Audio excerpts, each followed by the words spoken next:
So today, on this subject of nature, I want to talk about nature as an extension of God, a representation of God, something we can all have a mindful and purposeful relationship with. I want to talk about nature as an entity that's available to us to connect to and relate to in our lives. So last Sunday we began our lesson in nature, and remember I had you kind of meditate and imagine yourself in a beautiful place that kind of feeds you in nature. And I asked you how being in that fabulous spot in your mind made you feel. And some of you reported like feeling this deep sense of peace or joy or love or this amazing, feeling of tranquility. And I heard words about calm and ease and quiet, all these big words. And in nature, we can kind of get that sense of balance. We feel kind of less hectic and stressed when we go to those nature-preserved places, don't we? Studies have shown that people who spend time in nature together develop deeper bonds with each other, better communication skills. So it seems like spending time in nature supports us in being just better human beings overall, right? Actually, nature is extremely abundant and it's generous. It's generous. And it shares its gifts with each one of us. So think about this for a second. Let's consider the level of generosity that nature has on a physical, tangible level. Think for a second how much of your life is provided by the natural world. What is it? The air you breathe, the water you drink, the food you eat, right? And those are just the obvious things. But human beings also accept from nature fibers for our clothes, animal products for lots of different things, household goods and clothing, and we do minerals and substances that serve as medicine for us, and spices for that matter, But let's don't forget the metals and the oils that support our lives in so many ways. And that's just the physical level of generosity from nature. But there are many other gifts from God through nature that are less tangible. So remember the feelings you felt last week that we just talked about. Those are gifts that nature offers to us. Think for a second about all the times you've purposefully sought out a natural setting or a natural experience to support your life. It's pretty cliche, actually. People will say, I'm just going to go for a walk. I got to clear my head. Or I just need a break. I just want to go sit on the beach and just think for a minute. I just want to just be. Or I wish I could get away from all of this and just live by myself in the woods for a while, right?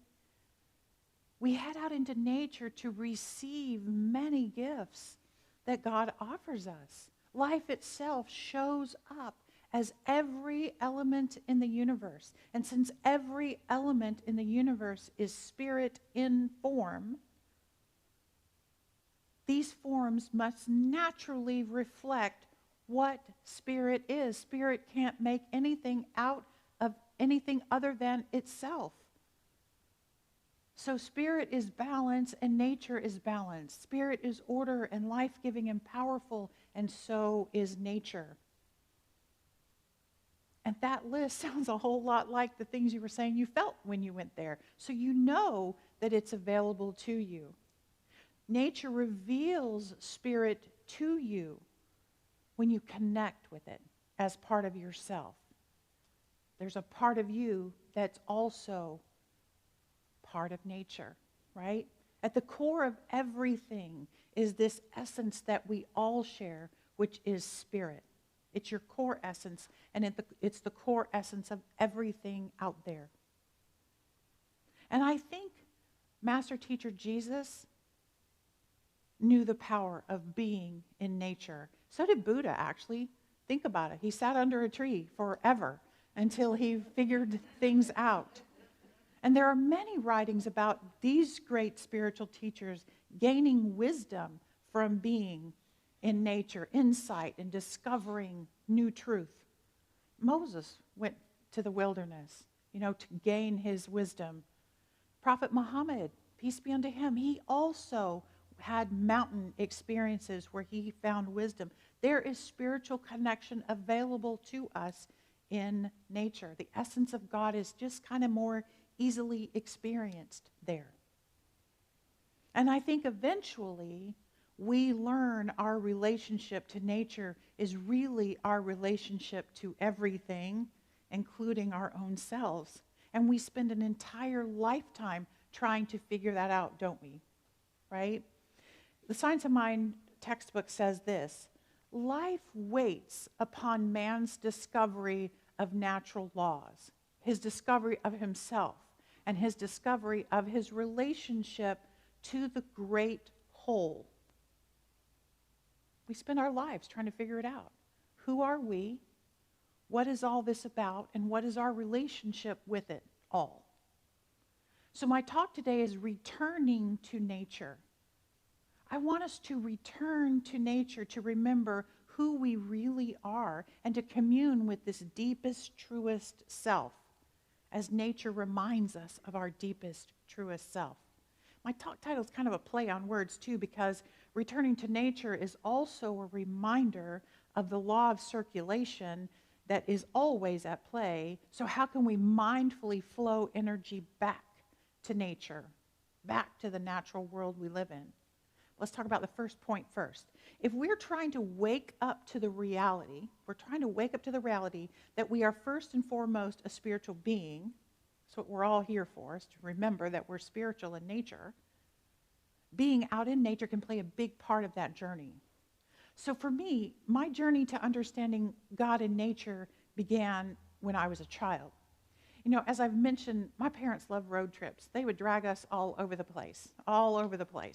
And by the time I was probably 12, 15, something, I had been in a lot of different states. I'd been all over. So somewhere along the way, I decided to set my goal to be in all 50 states by age 50, 50 by 50. I made it right under the wire, right?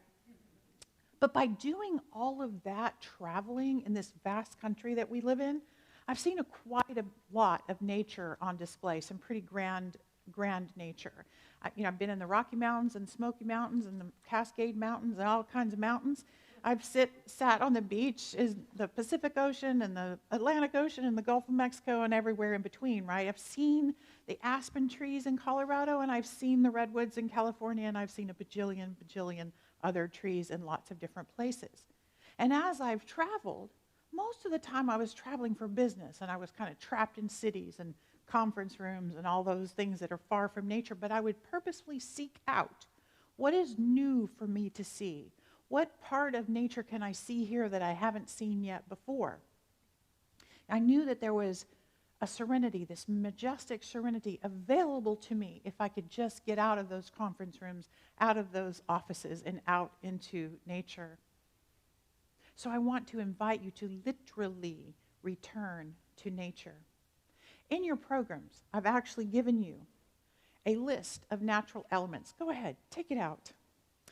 These are elements you've been interacting with your entire life. And if you're watching on Facebook, Heather's going to put a link in the comments that will take you to a digital version of this that you can print. Okay? So, as you look over this list, I want you to kind of put it in your pocket for the month of August. I want you to think about and explore your relationship with nature. Now, this list is not exhaustive, and it kind of slants towards Florida and what we can find here a little bit. So you may want to add some things to your list, right? So which elements of nature were important to you growing up? Which ones do you reach for now? What has nature taught you as it interacts with you using its own elements? So let's just take one of the things on the list. Rocks, I think, is at the top. So let's look at rocks. What is your earliest memory of rocks? How have rocks served you and supported you in your life?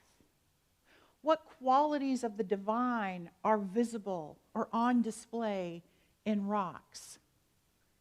Is there a way for you to have gratitude for rocks or extend more love to rocks? So when you think about your relationship with God through rocks, maybe you think about skipping rocks over a body of water, or climbing on rocks, or sleeping on rocks, or sitting on rocks, or throwing rocks at your little brother, whatever. Maybe you paint kindness rocks here at the center, you know. Maybe you used a rock on a windy day as kind of a paperweight to hold your picnic table in place, you know. You may see rocks as a display of the strength of God or the solidness of God, the wholeness of God. Or you might think of something very different. You know, I have a black rock that I got on a beach in Hawaii. It's actually kind of shaped like a heart. And for me, that particular rock reminds me that the love of God is available in everything, in every place. I actually know a couple who collects heart-shaped rocks, and they're part of their flower bed. They have a whole flower bed of heart-shaped rocks that they have found all over the place. We all have relationship with rocks, right? The next one on there is the wind, and trust me, we're not going to go through all of them, but the wind. You know, what's your exploration of the wind been? I remember as a child standing with a coat and holding the coat out and almost let it be a sail and let the wind blow me into movement. Flying a kite in the wind, or listening to the wind whistle around the house when a thunderstorm is coming in this part of the world.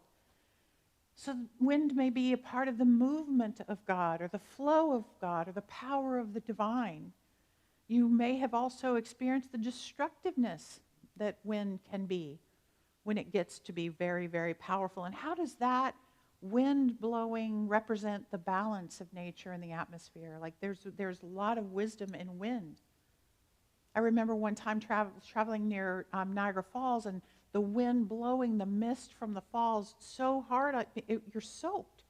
And then you just walk a few feet further in the sun, and the wind is also strong, and it just dries you out. You know, it's just an amazing, very dynamic relationship that you can have with wind. So the point is to take this list of elements and go on an appreciation journey. Return to nature and see if you can think of your past experiences with God as nature, and then have a fresh one as well. I'm asking you to kind of wake up and smell the roses, so to speak.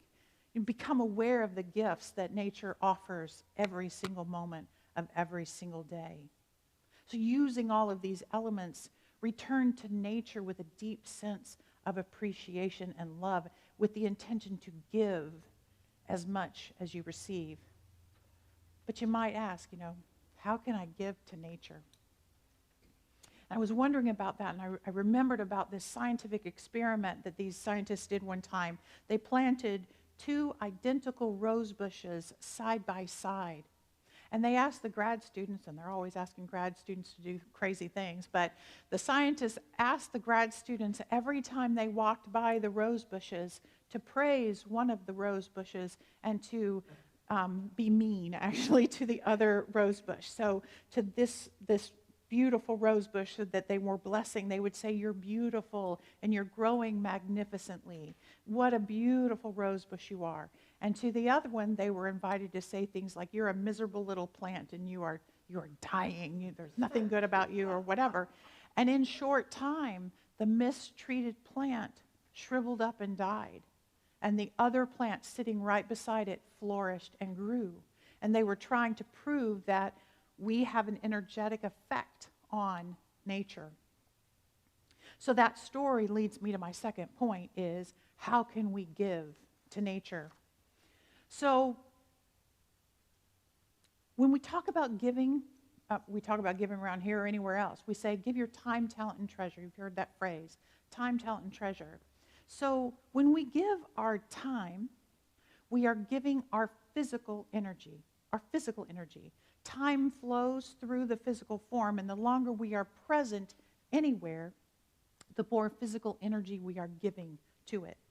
So if we're going to give our time to nature as a gift, That could look like a lot of different things, right? How could you give your time to nature? Well, we could give our physical energy on behalf of nature. You could think of that. We could literally work on behalf of nature by joining an organization that's working to make some good in the world through nature, make a difference to nature. We could volunteer in a place where they count dolphins or rope off the sea turtle beds or whatever. There's a way to give your time. It could also just mean sitting in nature and appreciating it and talking to it. Talk to the rose bushes, so to speak.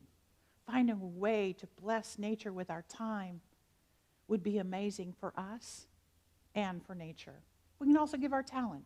When I talk about giving your talent, what I mean by that is giving your inspired energy, your inspiration, your gifts, the gifts that you were given. Give them, when we give them on behalf of someone else or to better something or someone else, we've given our talent. So, for example, if your talent is artistic, then how can you give that talent to nature? How can you help nature with your talent? If your talent's administrative, how organizing, how can you give that talent to bless nature? If you sing, sing to the plants and animals, sing back to the birds. Love nature with your talents. And we can also give our treasure, which means we give our emotional energy. So we'll cover this when we talk in the month of October about finances. But money is a symbol of the energy, the emotional energy of appreciation. So right now in history, human beings are exchanging money as a symbol of appreciation. In history, they've given everything. We've exchanged furs and spices and salt. And when we're in that class, I have people come up with all the different things we've used as symbols of appreciation in the past. But our treasure is when we give our appreciation and the symbols thereof. So how do we give our treasure to nature? You know, there are lots of different organizations that are working on behalf of nature. I don't have to tell you that. They're always wanting our treasure. But we could fund a Girl Scout troop that's cleaning up a national park, or we could give to a organization that saves the whales, or whatever. Appreciate whatever element in nature that gives you joy, and give of your time, talent, and treasure. Nature gives us so much, so much. And so to circulate that back to nature is so important. Nature just wants us to remember to come back to it, to become aware of its presence again, of its gifts again. It offers itself freely to all of us with no respecter of persons. The elements of nature interact with everyone equally. You do not have to earn the wetness of the water or the power of the wind or the strength of the rock or the shade of the tree. You don't have to earn it. We do not have to beg for the love of the divine. It is simply our birthright. So I hope that each of us develop a practice of returning to nature with deep gratitude.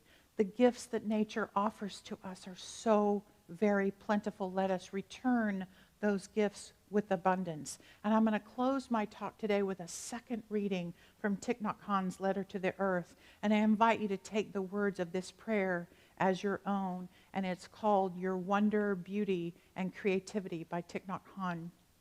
It says, Dear Mother Earth, each morning I wake up. You offer me 24 brand new hours to cherish and enjoy your beauty. You gave birth to every miraculous form of life. Your children include the clear lake, the green pine, the pink cloud, the snow-capped mountaintop, the fragrant forest, the white crane, the golden deer, the extraordinary caterpillar, and every brilliant mathematician, skilled artisan, and gifted architect. You are the greatest mathematician, the most accomplished artisan, and the most talented architect of all. The simple branch of cherry blossoms, the shell of a snail, and the wing of a bat all bear witness to this amazing truth. My deep wish is to live in such a way that I am awake to each of your wonders and nourished by your beauty. I cherish your precious creativity, and I smile to this gift of life.